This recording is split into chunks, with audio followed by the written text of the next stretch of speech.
Susie and the Dragon scoop up their money, head over to the office, open a bottle of Prosecco, and start planning their company expansion.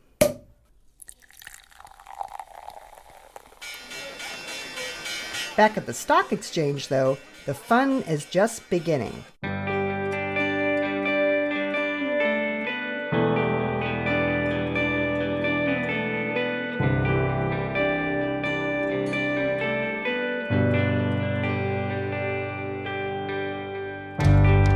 Welcome to Women's Wealth Canada. I'm Gloria Gray.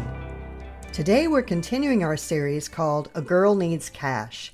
In our previous episodes, we reviewed employer pensions, government benefits, and retirement investment accounts.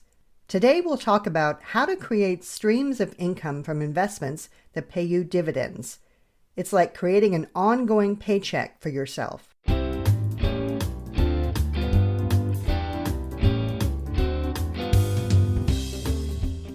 So let's start by talking about investing in stocks and how it all works.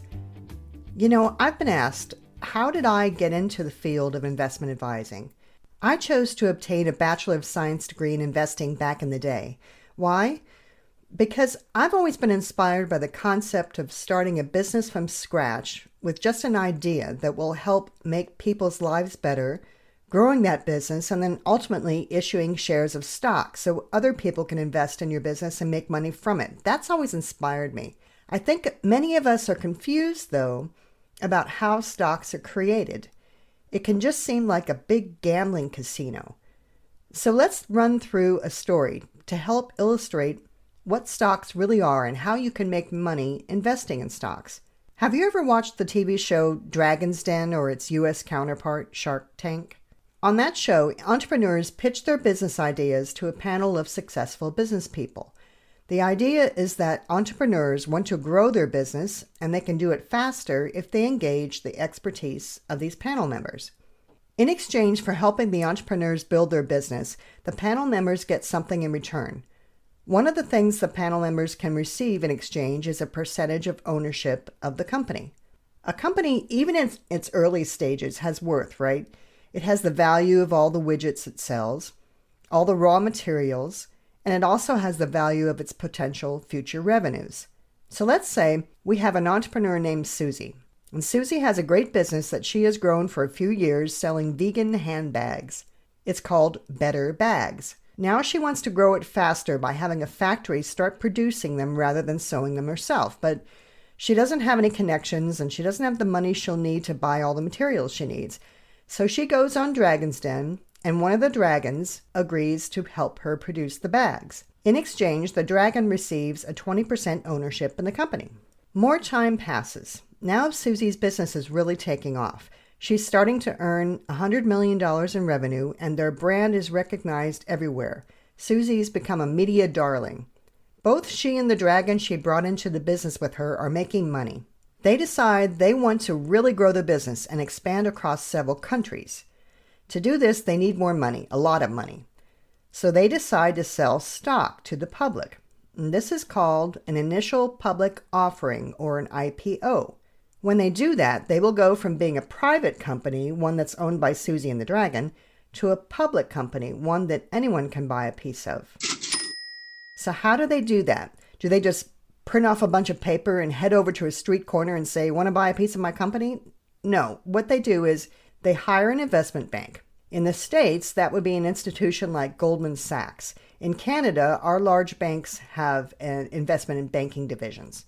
The investment bank looks at Better Bags and says, here's what we believe the value of your company to be, and here's the price at which we think we can sell the stock to the public. Then the investment bank hits the road. Literally, they head out on what's called a road show. And this is where they go out to the big institutional investors who have deep pockets, like large banks and pension fund managers. And they say, I got this great company. It's called Better Bags. They're thinking about going public. How many shares do you want to buy? And one bank says, put me down for 150,000 shares. And another one says, I'll take 100,000 shares, and so on. The investment bank then heads back to Susie and the Dragon and says, I've received orders for 4 million shares of your company. I think we can sell them for $50 a share. Susie and the Dragon say, great, go for it. The investment bank then helps Susie and the Dragon through all the regulatory hoops that they need to go through to turn Better Bags into a public company, and the big day arrives, the day they will be going public. So what actually happens on the morning of the IPO? The money from the big investors, those banks and pension funds that the investment bank got orders from, money from their accounts flows into Better Bags' bank account. So Better Bags receives proceeds of 4 million shares times $50 a share, or a total of $200 million. Not directly from the public, but from those big institutions who bought the shares through the investment bank. Susie and the Dragon scoop up their money, head over to the office, open a bottle of Prosecco, and start planning their company expansion. They're done. That's all the money they will get out of this process. Back at the stock exchange, though, the fun is just beginning. The big investors who bought shares from the investment bank start selling their shares of Better Bags at the public exchange. Their hope is that the stock price goes up after that, and those big banks and pension funds will make money when they sell the shares they're holding to the general public. They don't have any intention of keeping the shares. They want to sell them quickly for a profit. All this trading that occurs in the stock market after the IPO is between investors. Better Bags does not get any of that money directly. The day of the IPO, when the money from big investors hits the Better Bags company bank account, that is the only cash Better Bags gets from the IPO. After that day, the stock continues to be bought and sold between investors like you and me, at a price that investors like you and me determine is a fair price. And that is how the stock market works. Now, how can you profit from this? How can you make a stream of retirement income from this? One way is by buying those open market stocks, holding them for a period of time, and then cashing them in at a higher price than what you bought them at. It's the same thing as buying and selling your house. It's an open market. Time is on your side, in most cases, and you buy at a low price, wait, and sell at a high price. A second way is by owning stock shares that pay dividends. Now, what do I mean?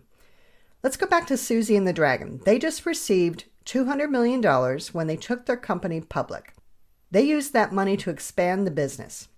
Years pass, and Better Bags is doing very well. They might want to expand their company later, and when they do, they'll want to raise more money by issuing stock like they just did. So they want to make sure that their stock is desirable to the market in case they need to sell more of it. So they decide to keep their current shareholders happy by offering dividends. Now, dividends are simply cash profits of a company. If they decide they're going to give $1 for one share of stock to every shareholder, and they have 4 million shares that they sold last time, that means Susie and the Dragon will fork out $4 million to keep their shareholders happy. That means if I own 100 shares of their stock, they'll pay me $100 that year, because they've decided to give out $1 per one share in this case.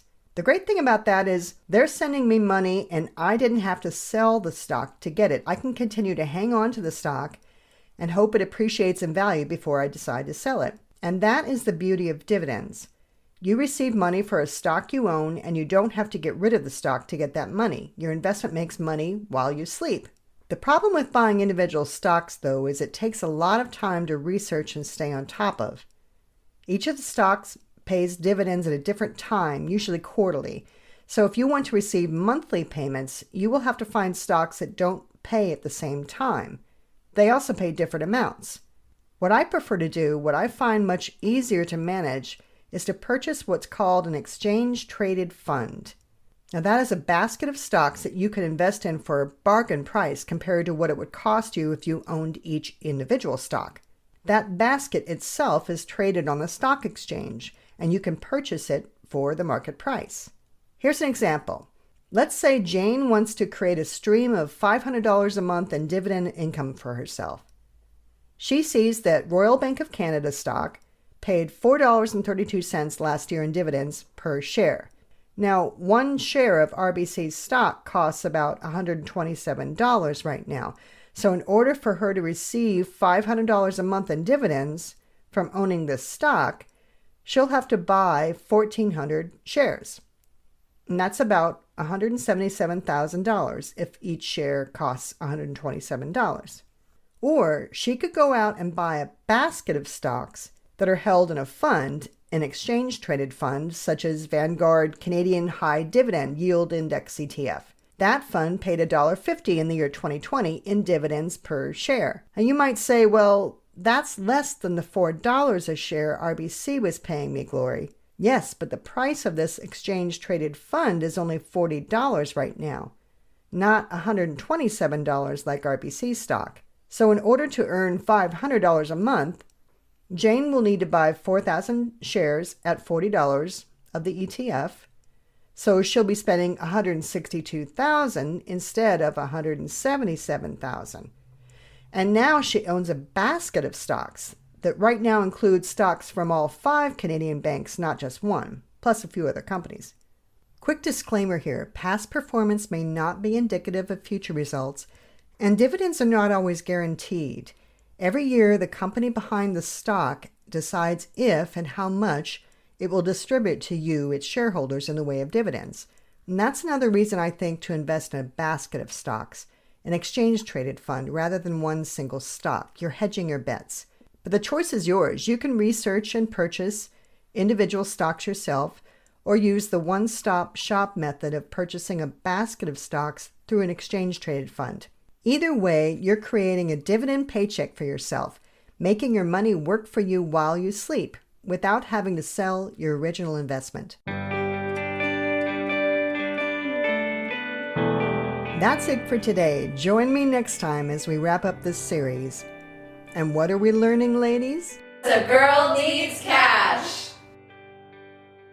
What is the one question you always wanted to know about money but were afraid to ask? Email us at hello@womenswealth.ca with your question, and we may feature your question on a future episode.